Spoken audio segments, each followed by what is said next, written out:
आता आपण पाहणार आहोत न्यूज टॉप 9। सुरुवातीला बघूयात मोठ्या राजकीय बातम्या।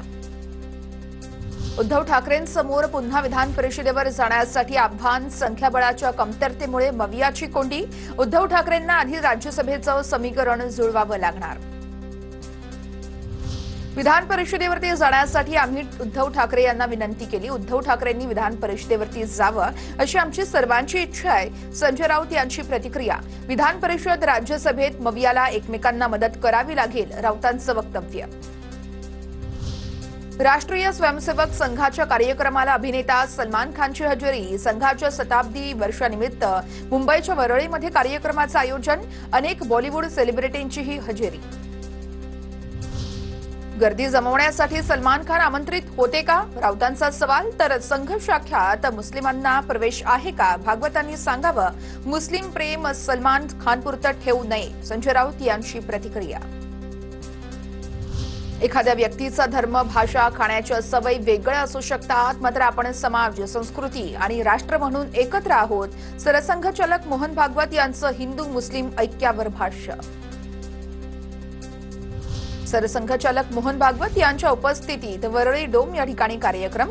100 वर्ष की संघयात्रा कार्यक्रमाचा आजचा दुसरा दिवस। कार्यक्रमाला महेश मांजरेकर आणि अभिनेता अक्षय कुमारचीही हजेरी। बांगलादेशात हिंदूंची हत्या, पंतप्रधान मोदी गप्प। पंतप्रधान मोदी आणि निर्मला सीतारमण यांच्याकडून हिंदूंना मारणाऱ्या बांगलादेशींना मदत, राऊतांचा मोठा दावा। तर घुसखोर बांगलादेशींना मुंबईतून, देशातून हाकलून द्यावं, राऊतांचं वक्तव्य। सलील देशमुख यांची याचिका कोर्टानं फेटाळली। मनी लॉन्ड्रिंग प्रकरणी यावेळेस ही याचिका दाखल करण्यात आली होती, मात्र हीच याचिका आता कोर्टानं फेटाळल्यानं सलील देशमुख यांना मोठा झटका मानला जातोय।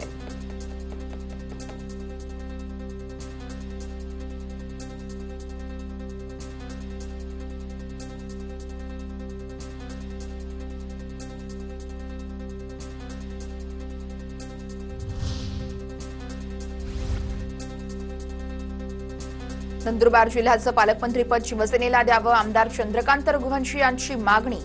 तर नंदुरबार जिल्ह्याचं पालकमंत्री पद हे शिवसेनेला देण्याची नंदुरबारमधील रघुवंशी यांची मागणी।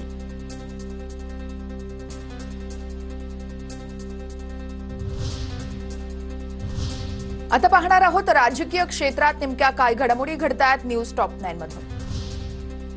सलग 4थ्या दिवशी विद्याप्रतिष्ठानमध्ये पवार कुटुंबियांची बैठक। शरद पवार, रोहित पवार, पार्थ पवार आणि प्रतिभा पवारांची उपस्थिती। पार्थ पवार विद्याप्रतिष्ठानमध्ये विश्वस्त होण्याची शक्यता। 10 तारखेला आम्ही सुनेत्रा पवार यांच्यासोबत चर्चा करणार। राष्ट्रवादी विलिनीकरणावरती सुनेत्रा पवार निर्णय घेतील, सुनील तटकरेंकडून स्पष्ट। 10 तारखेचं प्रेझेंटेशन डिटेलमध्ये असणार। अजितदादांच्या विमान अपघाताबद्दल सर्वांच्या मनात शंका आहेत। अपघातासंदर्भातील प्रश्न 10 तारखेला मांडणार, रोहित पवारांची माहिती। रामदास कदमांचं वक्तव्य गलिच्छ आहे। आमच्या पक्षाचा निर्णय करण्याचा अधिकार आमचा आहे। सुनील तटकरेंची प्रतिक्रिया। तुम्ही मातोश्री सोडली तेव्हा आम्ही कधी विचारलं का, तटकरेंचा हल्लाबोल। दादांची राख विझली नव्हती तरी सुनेत्रा पवार यांना शपथ घ्यायला लावली, अशी टीका रामदास कदम यांनी केली होती आणि त्यानंतर तटकरेंचा हा पलटवार। तुमचा पक्ष काय निर्णय घेतो याच्याशी आम्हाला देणं घेणं नाहीये, फक्त सुनेत्रा पवारांचा शपथविधी लवकर होऊ नये इतकंच मत होतं, कुणावर टीका केली नाही। संजय शिरसाट यांचं सुनील तटकरेंना प्रत्युत्तर। मुंबई पालिकेच्या महापौरपदी भाजपच्या रितू तावडेंची बिनविरोध निवड। ठाकरेंकडून विरोधात उमेदवार न देण्याचा निर्णय। तर शिवसेनेचे संजय घाडी मुंबईचे उपमहापौर होणार।